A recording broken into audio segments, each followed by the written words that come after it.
"That's chaos magic. That makes you the Scarlet Witch." And I audibly groaned. They're trying to have a I am Iron Man moment, and it does not. It falls flat against the earth. That makes you Wanda Solo. What are we, some kind of WandaVision? Welcome to Idiot Plot, a comedic podcast critiquing, discussing, and analyzing the media industry through reviews, debates, and historical deep dives. Hello and welcome to a very special bonus episode of Idiot Plot.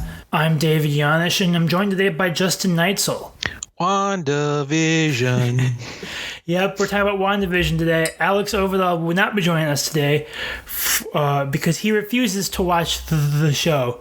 So we thought me and Justin would just sit here and talk about our thoughts on the show and kind of a brief, quick little mini episode for everyone. To start out, there will be spoilers, but I will let you know when we get into spoiler talk, because we can give our general thoughts before that. But before we kind of get into our thoughts on the show, Justin, I was wondering, how excited were you for WandaVision when it was coming out? Were you like, I actually really want to see this looks cool? Or were you kind of like, it's Marvel, watch it, whatever? I remember when they first announced it, I was kind of like, yeah, okay. And then as we kind of got trailers for it, my interest kind of got piqued. They looked like they were doing something different, and I was kind of looking forward to it. It did. The ads were something different. It didn't seem like two CGI creatures having a fight. It seemed like it was more character driven, more narrative driven. It didn't seem very generic. Yeah. It wasn't your generic Marvel movie. Yeah, it seemed different. For me personally, I really like the Marvel Comics miniseries House of M and in the Vision miniseries by Tom King. And WandaVision seemed to borrow heavily from both of those source materials. For people that don't know, House of M is about Scarlet Witch, aka Wanda, created an alternate universe after a psychotic breakdown. She kills a bunch of the Avengers in the previous miniseries called Avengers Disassembled, and then creates a new reality. And the Vision miniseries is about the character of Vision creating his own family, his own robot family like him. And it's a big family drama on what that kind of does in his struggle to maintain a normal existence. And WandaVision really combines both. And I saw it from the beginning, and that got me really excited because, like Justin, like you said, it felt like they were doing something different with the source material and actually picking difficult source material to do. Well, I thought TV, what a better place to try something different. And then after watching the show, what did you think? No spoilers. They didn't do anything different. Yep. It's basically a Marvel movie into 9 episodes of varying lengths. Really they didn't have a consistency on that. They didn't have 7 consistency minutes, there was one thing that was consistent with the length, and that was you got 7 minutes of end credits every episode, which is excessive. Where there may or may not be a post-credit scene during certain ones. Yeah, you don't know at all. And that's basically my big problem with the show is the inconsistency on a lot of stuff. Yeah, I agree. Like I said, 2 comics I love, taken and made into adaptation, which seemed to be well done. And then they took them and went nowhere with them. Now, they did the exposition well. I think it had decent exposition. But the conclusion was generic Marvel nonsense. Yep. I guess on the positives, it had very good production value. It looks great at times. I'll get more into that when we kind of get more in depth. I thought the acting was great. The acting's fantastic. I mean, Elizabeth Olsen, Paul Bettany, we know that they're good. I was particularly impressed by Katherine Hunt as Agnes, we'll say. She was very good. She had great range, and she was able to kind of change performance based on what the characters needed, which is something that I think Elizabeth Olsen struggled with as the show got more emotional. It seemed like she had problems keeping up. She seemed pretty one note and pretty flat throughout. Yeah, but going through what's her name's career, Katherine Hahn's career, I mean, you've seen her range of doing different things. Yep. And Elizabeth Olsen really has done Marvel and Godzilla, and that's about all she's done. And that Ingrid Goes West movie that I heard is good. Couple indies, I know. Yeah, but her big stuff is just Marvel. Yeah. And I guess for people that don't know what WandaVision is about, without really getting into spoilers, which is very hard to talk about the plot of the show without getting into spoilers, because really all it is spoilers. That's kind of how the show is built, around twists and turns and what they think is shocking. Or what they think is a big twist. But it's really... Start out, Wanda and Vision are in this mysterious kind of old school sitcom that kind of evolves throughout. So they start out in like the Dick Van Dyke Show, I Love Lucy, that kind of thing. You're very standard 50s sitcom, and it kind of slowly unveils why they're in a sitcom, the truth behind the sitcom. We'll get into that in a couple minutes when we get into spoiler talk. But that's really all I can say is that they're in a sitcom that kind of evolves to different kinds. Because they do Dave Van Dyke, they do I Love Lucy, they do Brady Bunch, Malcolm in the Middle, Modern Family, Full House-ish, like the 80s. Yeah. Which it does very well. It emulates those styles very well. I wish they did a very good on the houses and making it look like those shows. Yes, the set design, production design was amazing. It was fantastic. It looked like those shows. I wish they did one thing, and that was I wish they shot the older stuff on film and tape like those shows were filmed. So that way they looked like those shows looked. Yeah. Because when they do Malcolm in the Middle, it looks just like Malcolm in the Middle. Yeah, especially the one scene where you got, I don't remember what it's called, but like the foreground is in, you can see clearly, and the background you can see clearly, but there's like a little blur in between. Yeah, that's what Malcolm Middle did. Like, it looks like I remember that show. It looks great, and they get the style of the old shows really well, and how they do camera blocking and shot composition and all that stuff, but it looks off being on high definition digital. It would have been nice to see them use what they used back then. Mm-hmm. And it's also a problem with the show in general is it's a lot of style over substance. That is very much so. It's very weak for the majority of the episodes, and it really rides on the sitcom bits. That you are invested in seeing them do sitcoms rather than see them tell a compelling story, and they hope that the little teases that they give you throughout the show are enough to keep you invested. And I think for some people it will, for others it won't. I mean, it did for us for a while. Then we finally got to the end, and we're like, "Well, we gotta finish it." Yeah. Once I saw where the plot was going, I was like, "Oh." Boo. Gross. Because it's not my cup of tea. I get that it's because the show is getting outrageously good reception. I know there are a few people that are kind of with me, where I'm probably, if I had to give it a score as a whole, I'd say probably 5 out of 10. That's probably 5 or 6 I would give. It's probably where I'm at. It's not horrible, but it's not that amazing. I'm kind of getting done with Marvel.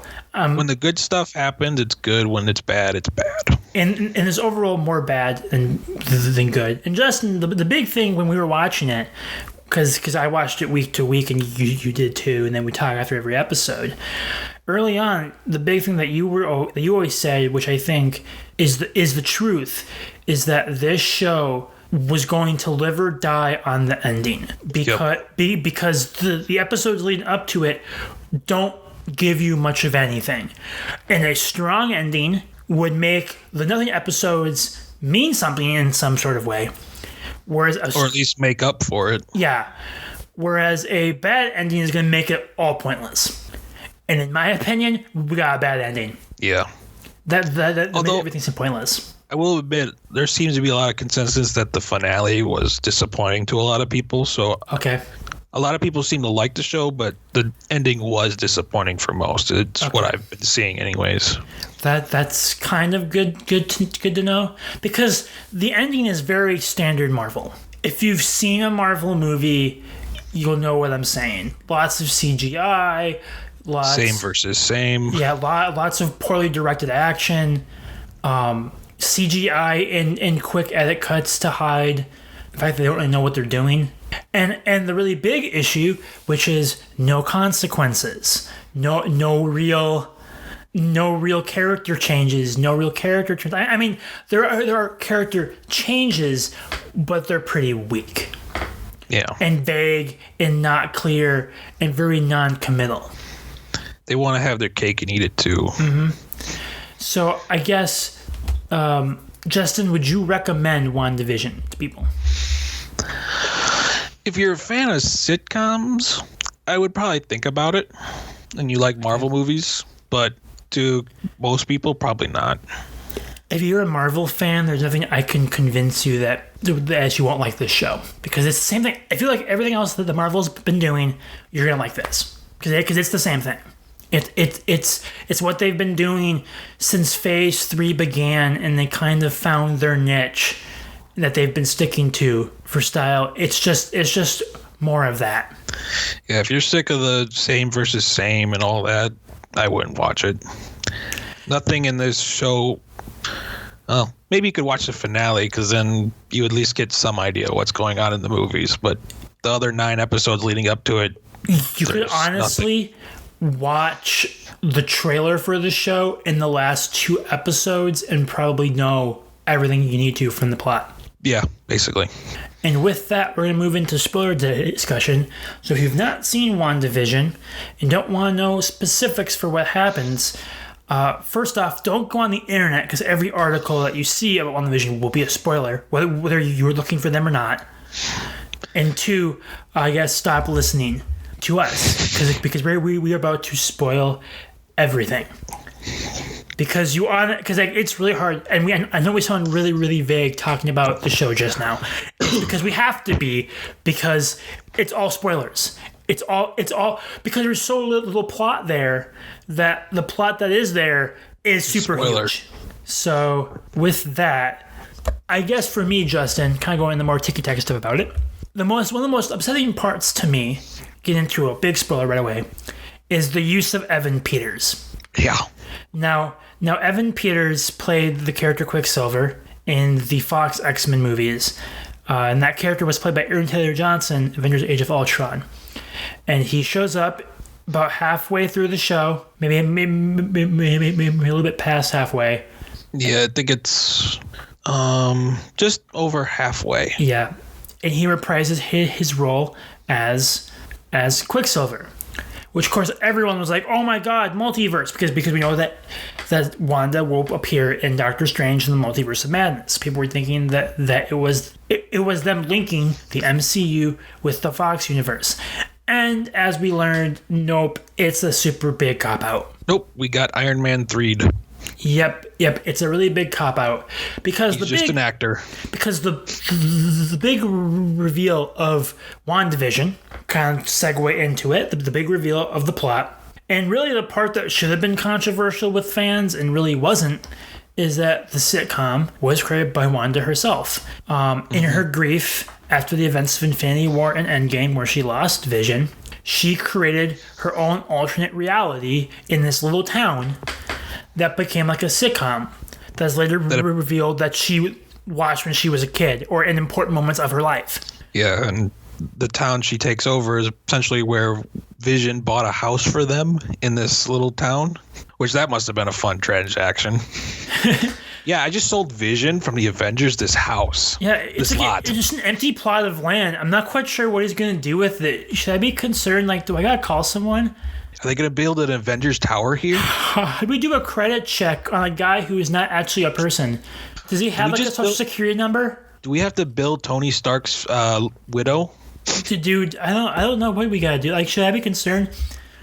Anyway, she makes this sitcom in this town, basically mind wipes everyone into being characters in this sitcom. And that includes what they later explain as using the piece of the Mind Stone that was used to give her powers to create a new Vision. She doesn't really wipe their mind. She's more of the puppeteer and they're the puppets. Yep. But they're not in control of themselves, which is honestly super fucked up.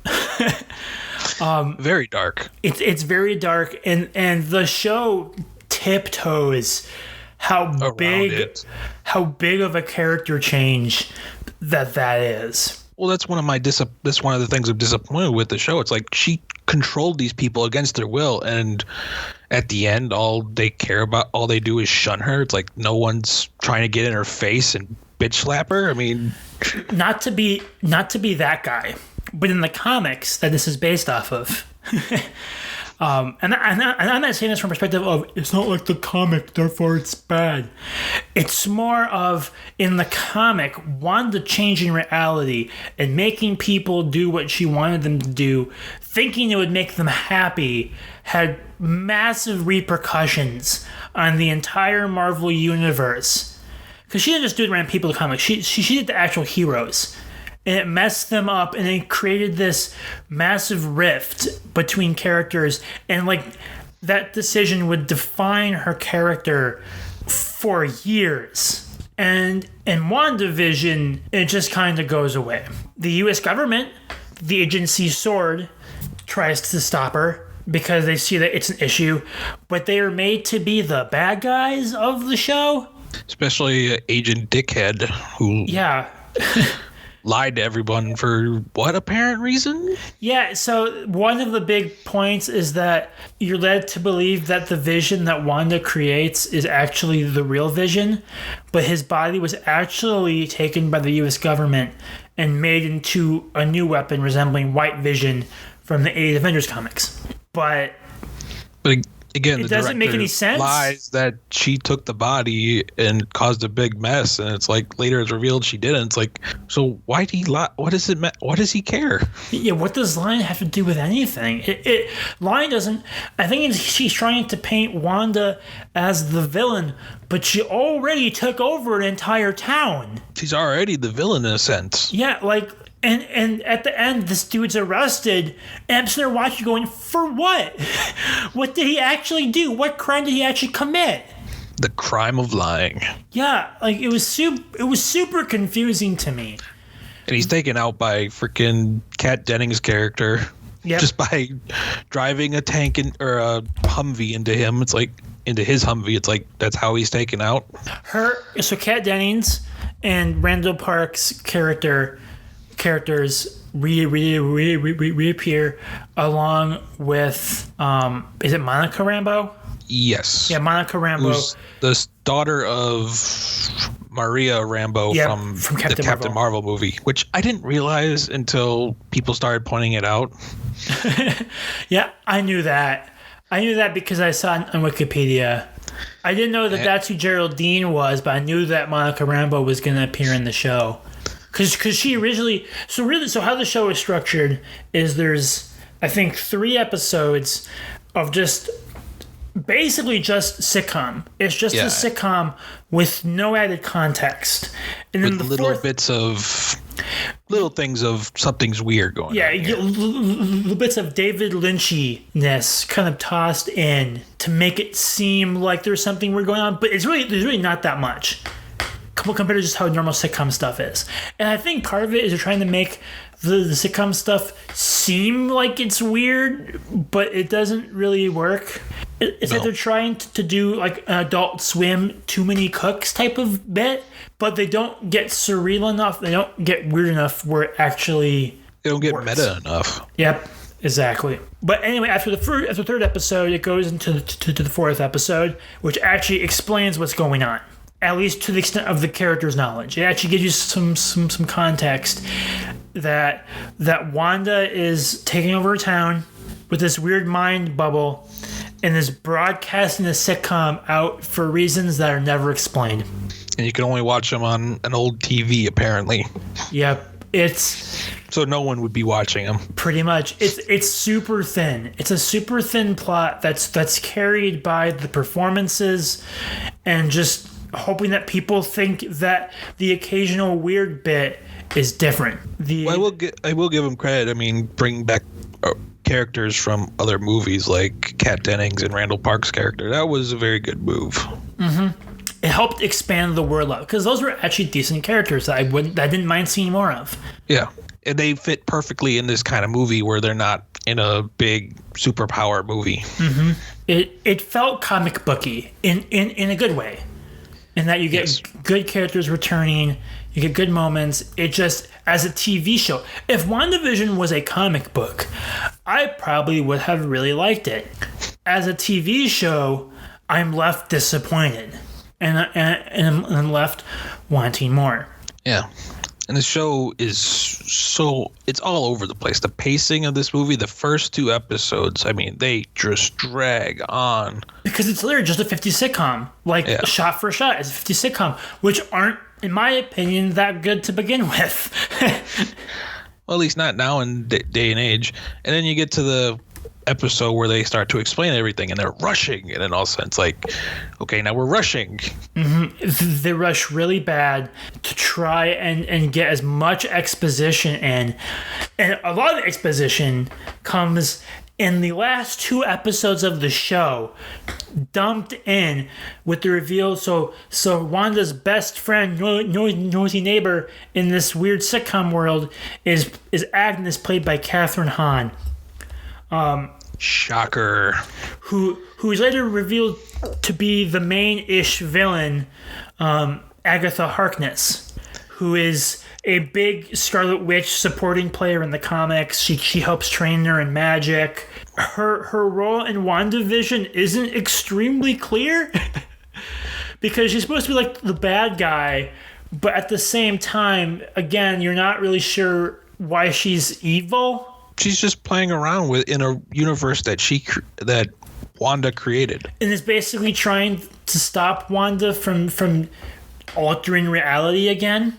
also, if you're gonna cast Katherine Hahn, if you want there to be a big twist, she's actually the villain, why don't we get other big name actors in here so you don't know who's the thing, or cast an unknown? Because you know what, as soon as you see Katherine Hahn, you're like, well, she's coming back as the villain. Yeah, you know exactly. Well, she's not. She's not like, some bit character. She will play some role. And they got some good bit players in this. I was happy to see Deborah Jo Rupp show up in a supporting role, along with a couple other sitcom supporting staples. It was great to see some of them show up. But Katherine Hunt, and plus, if you read a comic book, it's like the Khan reveal in Star Trek. You know she's Agatha Harkness. First off, her name is Agnes. That too. That's super obvious. And then she's the only one coming over to the house. Yeah. And the only one that seems to be aware to sitcom. So you know she does that. But anyway, so she takes Wanda on like this, it's a wonderful life type life journey. That's not as bad as Wonder Woman 1984's I'm the villain because I wet the bed moment. But it's almost there. Well, we didn't learn anything new. Yep. She was the only thing we learned was she was a fan of sitcoms. She happened to be watching the Dick Van Dyke Show when her family got bombed the shit out of. Well, and the other thing is, like, we didn't need to know that she was a big fan of sitcoms. It was kind of obvious after things like, you're like, well, why is it a sitcom? Well, she must have liked sitcoms. It's not that hard to figure out. And they frame it like that's the big reveal, that she liked sitcoms. Also, in that crate full of freaking DVDs of sitcoms, when is this supposed to take place? Like, how old is she supposed to be, considering there was a Malcolm in the Middle DVD set, and that was like in early 2000s. Yeah, and she's in her 30s, so the timing about that's really kind of weird. It's like the other ones could have been in there, but the Malcolm in the Middle, it's like, that shouldn't be in there. It might be. She was born in the 90s, but she's not. Yeah, it's hard to tell. But anyway, some more exposition happens, some more story happens. Her and Wanda get into like this magic duel where Katherine Hahn says the dumbest line I've ever heard in a Marvel show, where she pulls the "That's chaos magic. That makes you the Scarlet Witch." And I audibly groaned. They're trying to have a I am Iron Man moment, and it does not. It falls flat against the earth. That makes you Wanda Solo. What are we, some kind of WandaVision? And then they also... So Wanda and Katherine Hunt are having a CGI magic battle. Eventually, the government-controlled Vision fights real Vision, or fake real Vision, and then they fight CGI battle.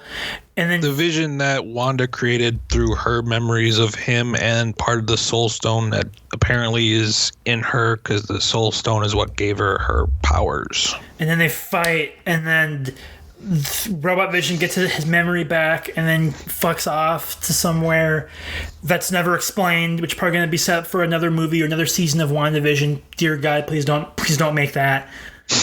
But one of the big points that I've not seen enough articles on to talk about is that they adapt one of the most controversial, in my opinion, Marvel storylines, which is Wanda and Vision's kids.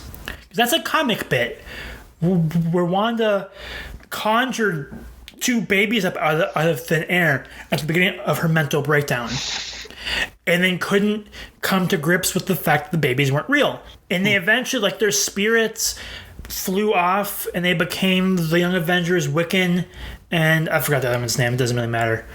But in the show, they also have sort of super speed and magic powers, much like they do in the comics. The magic one is notable for being one of the first openly gay Marvel superheroes. Fun fact. Which, of course, they're kids in this, so that's not explored. Maybe it is in the future. But it doesn't really work in WandaVision. Like, it's supposed to be part of, like, it's weird because they age super fast, but that's not really explained or used very often. It's used just basically just advance the plot. It's not really used for any purpose other than they need to. Well, it's another thing is there's an episode where their dog dies, and she's like, "Don't age yourself up. I want you to feel this and come to grips with this." It's like, why did you create this world then for that to happen? And then you want them to feel the grief, but you can't even handle your own. And you know what I mean? And of course, the very end, they disappear. But then there's she hears their voices, and they might be back. So that's season 2, or the Doctor Strange movie, or whatever stupid nonsense they throw at us next. I really wish they would just let the kids, because both the kids and the fake Vision get really emotional send-offs. Mm-hmm. Probably one of the strongest parts of the show, minus the fact that you saw the earlier scene where Vision gets his memory back, so everything has already been undone. So Vision's out there again. Yes, everything's undone and rewritten, and none of this actually matters in the grand scheme of Marvel movies. Well, and this is again a problem with Marvel in general is there are no stakes. We're just gonna undo everything we did in the previous movie. Like in Thor, not the Dark World, Thor Ragnarok, he loses an eye. By the end of Infinity War, he has a new eye. It's like, why'd you take his eye then? Mm-hmm. Yeah, they have to undo stuff, which is very comic booky. But you can buy it in comics, because in comics, even if you wait a couple arcs in a comic, it's like years and years of content, years of story. Not year gaps before a character usually returns. Yeah, and basically, once all this is over, it's basically, hey, he's back. Yeah, he's back. He's not completely back, so you can't say they did a complete 180, but he's back enough where you're like, oh, shit, they did a complete 180. He's back enough that Wanda's going to find him and restore whatever's left to restore. Mm-hmm. Yeah, and like I said, it could have been an emotional ending. The pieces were there, and it was the exact ending that I told you I thought they might do, but I didn't realize that they're going to do it in a way that made it meaningless. And somehow they proved me wrong. We got a post-credit where Monica Rambeau is going into space now, and she has powers now too, apparently, that are never explained. Mm-hmm. Oh. Wanda rewrote your DNA? Because she gets powers, but she meets up with fake Quicksilver, who then just kind of gets memories back. That's a big thing, is that Vision and other characters can like reverse their memories and make them aware that they're not in the real world, and they freak out, which could have been really good moment to do like Adult Swim type humor. Mm-hmm. Where like once they're aware of that it's not reality, the sitcom world becomes like creepy and disturbing and framed in that way.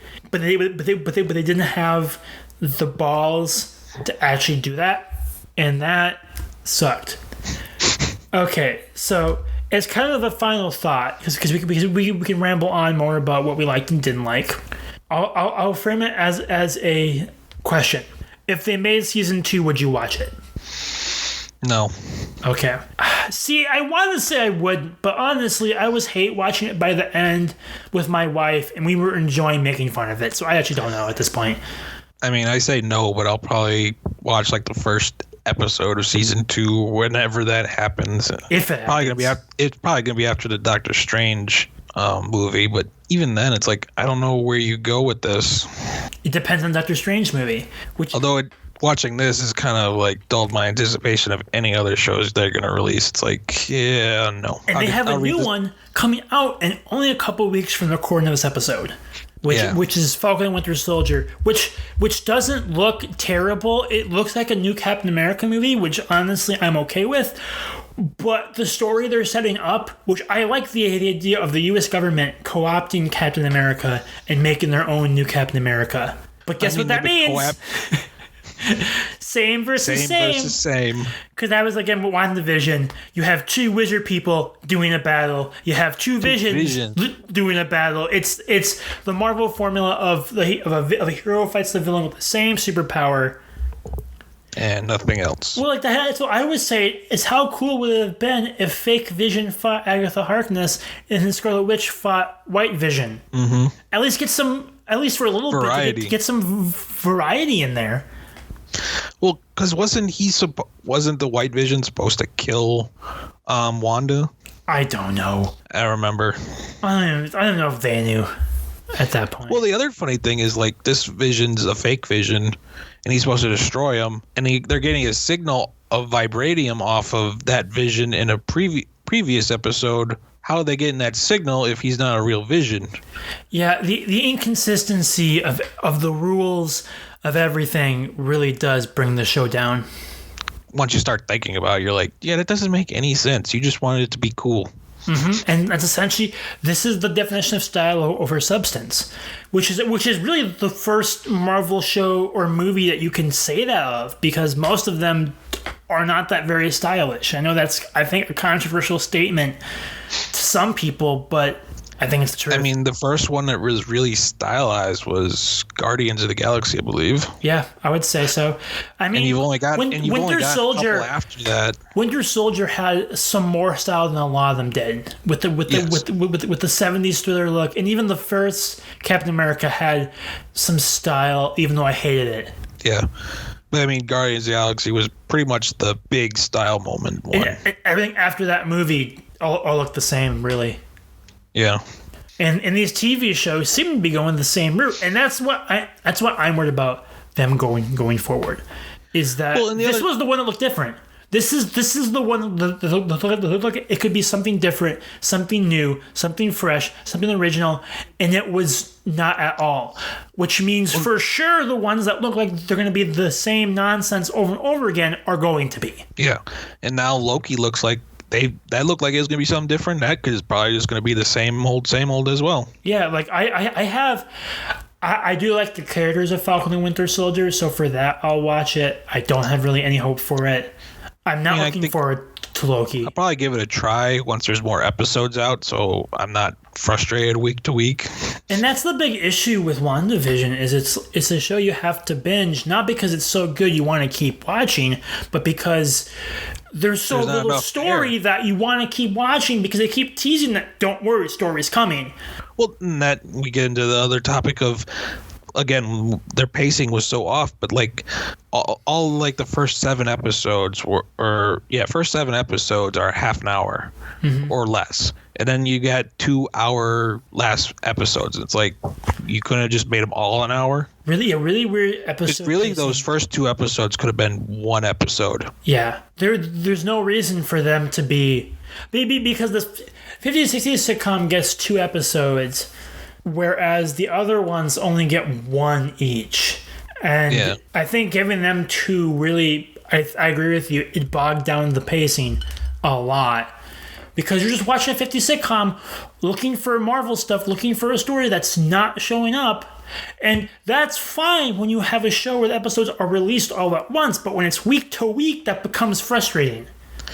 Well, and I wouldn't have minded the 50s and 60s sitcom if they had been a little more meta with it, where they were making a parody of it while also being faithful to it. Mm-hmm. But it was a straight up 50s and 60s. It's like, that's not what I came for. And unfortunately, this seems to be the trend for Marvel. And Marvel fans overall seem to like it. To love it. But I'm going to say something controversial.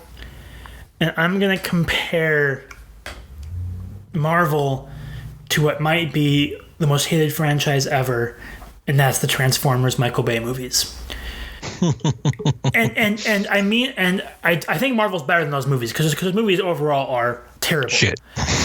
But the fan bases are the same in the sense of the Transformers movies were torn apart by critics, but they had a very large, very staunch fan base that there is nothing that anybody could say about those movies that would make them not like them. And there are staunch people on the other side that hated them so much that there's nothing you could say that would make them even enjoy them. And I think they're bad movies. I mean, look at who you had. I mean, you're talking about this where Sony wanted Spider-Man back, and everyone took Marvel's side. Mm-hmm. Because they wanted him to be in Avengers movies. I want Spider-Man with Iron Man. No. Let them do their own thing. Look at what you're really saying. You're saying that you want Disney to have a monopoly. Is essentially what you're saying. And the fact that you are confused as to what gives Sony the right to is they own the rights. Yeah, is they own the rights. They pay for the rights. This isn't Sony playing Marvel's game. It's Marvel playing Sony's. But you're right. They're looking for excuses for any flaw with Marvel, and if you don't like Marvel, there's something. There's an excuse as to why, even though it could just be I just don't like the movies that much. And there are some people that hate Marvel so much it's annoying. Mm-hmm. Much like the Transformers hate got really annoying after a while. I mean, you're gonna find someone who hates anything because people like it. So yeah.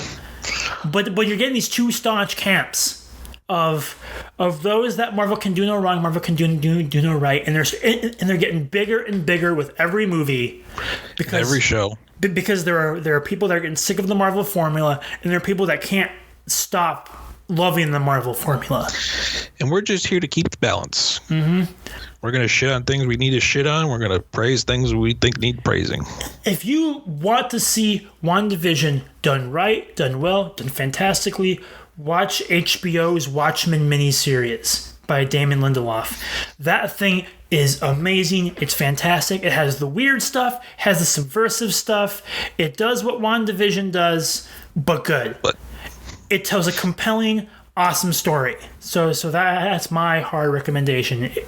If you like WandaVision and want to see something more like it, watch Watchmen. It's kind of hard if you haven't seen the movie or read the book, but it's still really good. And if you don't like WandaVision, you will love Watchmen because it is everything WandaVision is not. Any closing thoughts, Justin? No, not really. Yeah, Marvel's gonna Marvel. Yep, I think we said as much as we could because Marvel TV. Overall, we didn't like the show, but we praised it when we thought it deserved praise, whether it be the acting, the set design, and we criticized it where we needed to. It would have been really good of a show if Marvel didn't make it. if Kevin Feige didn't force it into this weird mold that had to be, it could have been something really, really special. Instead, it has to settle for something that's meh. Also, I'm still waiting for the Skywalker cameo reveal. and that's weird too. It's one final thought. There really wasn't that big mind-blowing cameo that everyone was kind of saying, like, is Doctor Strange going to show up? You know, who's going to show up? I mean, I guess the Evan Peters one could be considered mind-blowing, but they didn't really do anything with it. So, I mean, I didn't think it was that mind-blowing.